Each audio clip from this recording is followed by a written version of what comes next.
You, my friends, are following in the very footsteps of history. Something beyond the power of words to describe. Human beings simply aren't built to function at the cruising altitude of a 747. Our bodies will be literally dying. Hey Tigers, welcome to Everyone's a Critic Extended. I'm Danny Konstantinovic. I'm here with Janae, McGee, and Nnamdi Egwonwu, and we're here to talk about Everest. So Nnamdi, do you want to give us a little description? Yeah, sure. Everest is basically about a group of climbers who, try to climb Mount Everest, and the movie details how hard it is, all the challenges they face, obstacles they face, and ultimately, some of the losses they have. So, yeah. Yeah. So let's take a look.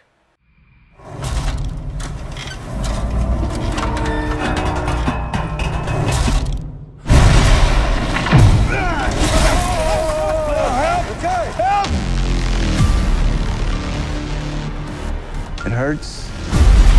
It's dangerous. Why? I have kids. They see a regular guy can follow impossible dreams. Maybe they'll do the same. I'm on the top of Everest, Alan. We made it. Go to Rob. There is a massive storm headed your way. Oh no. Get up! That's the wrong way! Stop, let's go! Hurry up! All right. So let's start off with Janae, because I know that you have much stronger opinions on this movie than me and Nnamdi. I do. The cast was my least favorite part of the movie. So I thought, the main actor was Rob, or whatever his name was like a B-grade actor. He's not you don't know his name. And then all of the big names, like Robin Wright and Keira Knightley, were off screen, and you could have switched him out with that Heidi girl that was on the radio. And Jake Gyllenhaal had a really small part, and I was it just didn't make any sense to me.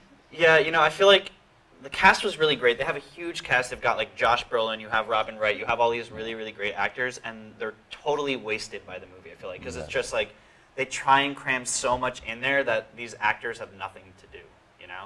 Yeah, I definitely agree with you. In my opinion, I feel especially Jake Gyllenhaal, just his role is kind of, just because I feel they always hype up the big names, so to have him in very few scenes is just, I don't know. I thought he was going to be the main dude. Yeah. Yeah, because they advertised this movie as starring Jake Gyllenhaal, you know, and I forgot he was in the movie halfway through the movie, and I feel like the movie forgets too, because the movie spends a long, long time building up to the real drama, and when the drama eventually does get there, it's Jake Gyllenhaal is 3 hours behind down on the bottom of the mountain while everybody is on the top struggling to survive.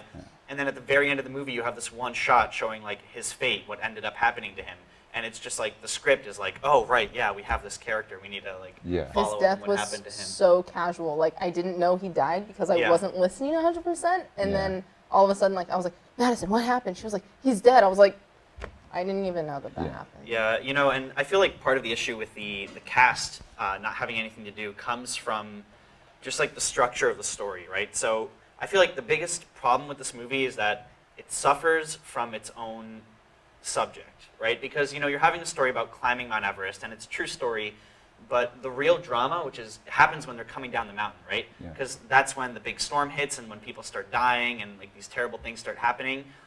But I understand that you can't just cut straight to that because, it's Mount Everest. You have to show them preparing, you have to establish the characters, and then show them getting up to the mountain so then they can get back down. But it's a 2-hour-long movie, and an hour and a half of it is just, exposition. And then it takes them forever to get to the drama, and the drama is just, weak.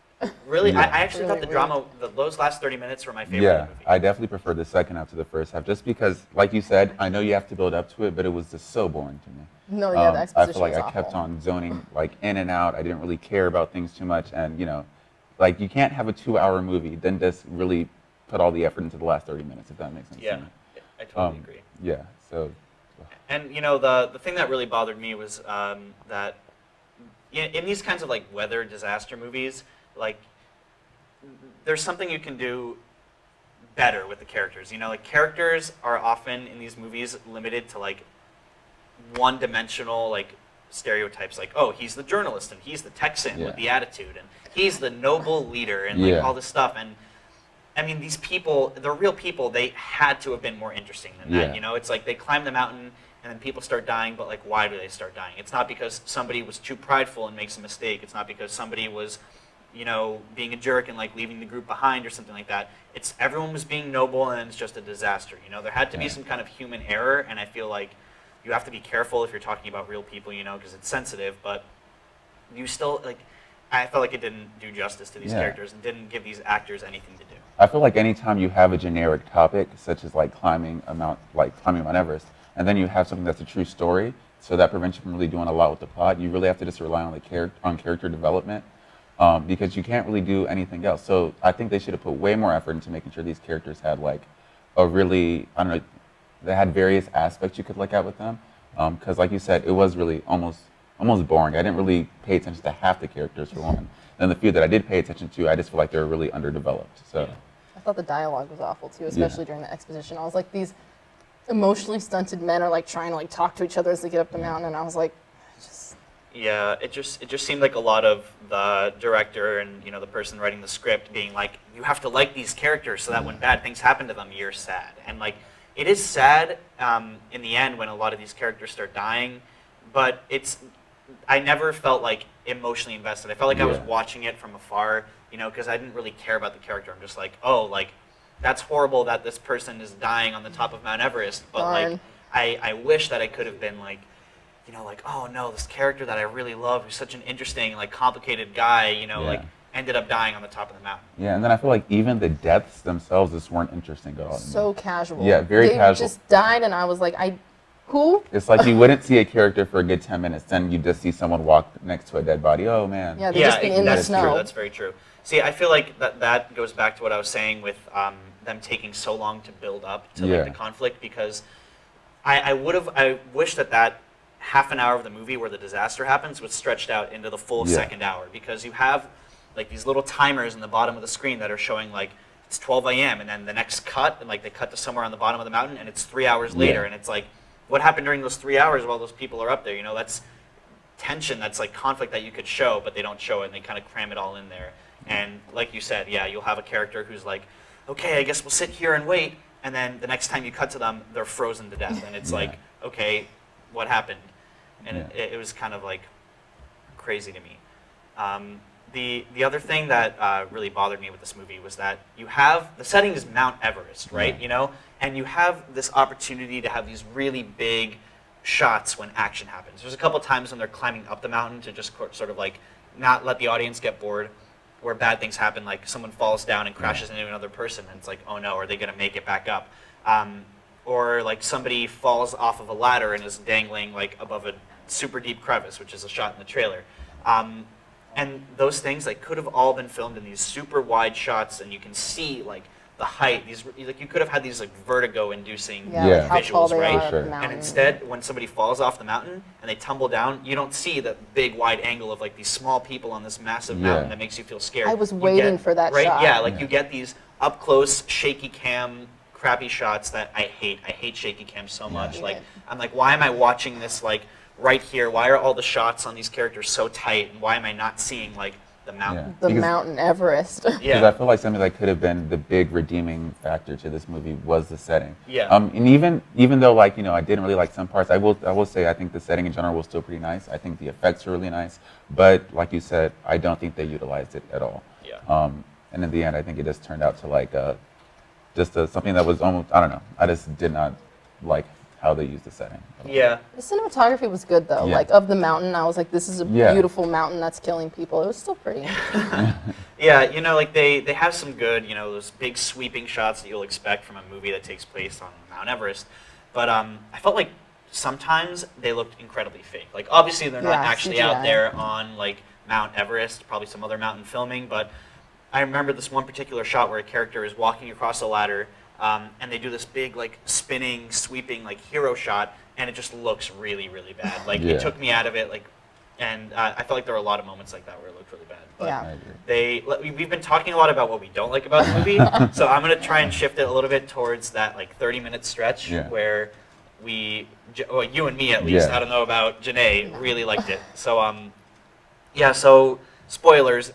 People die in this movie, right? Like a lot of them don't make it off the mountain. And what happens is in the last half an hour of a movie, a big storm hits as they're trying to get down, and people get stuck and stranded up there.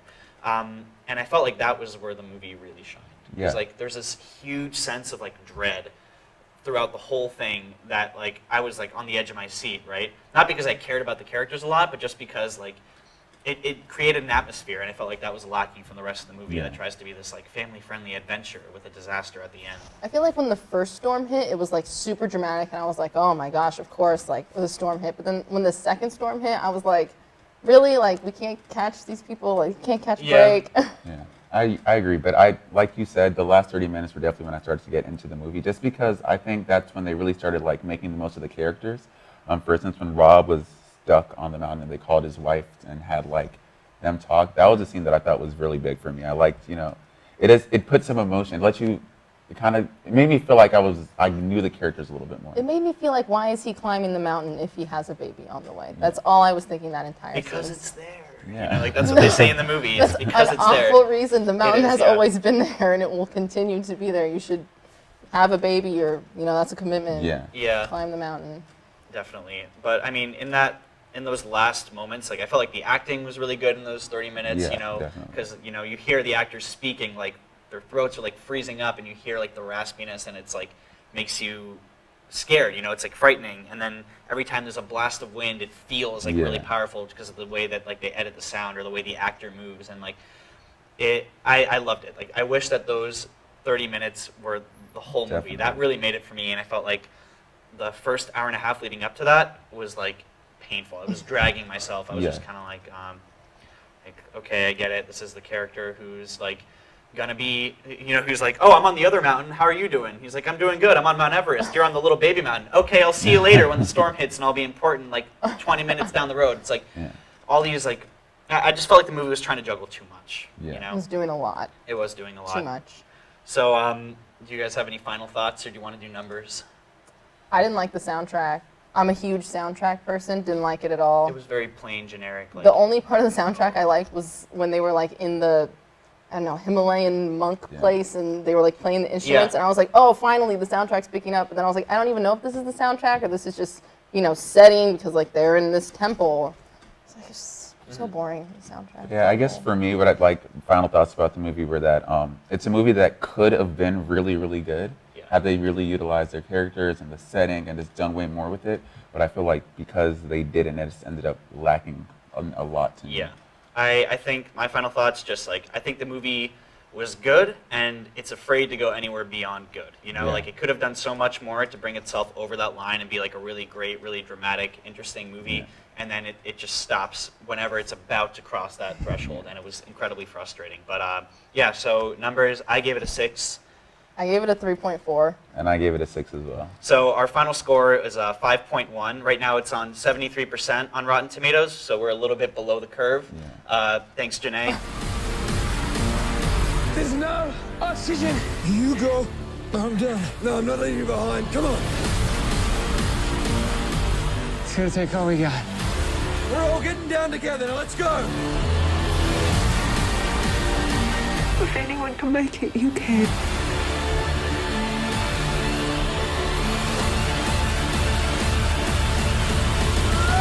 Thank you guys for watching. This has been Everyone's a Critic Extended. We hope you enjoyed it.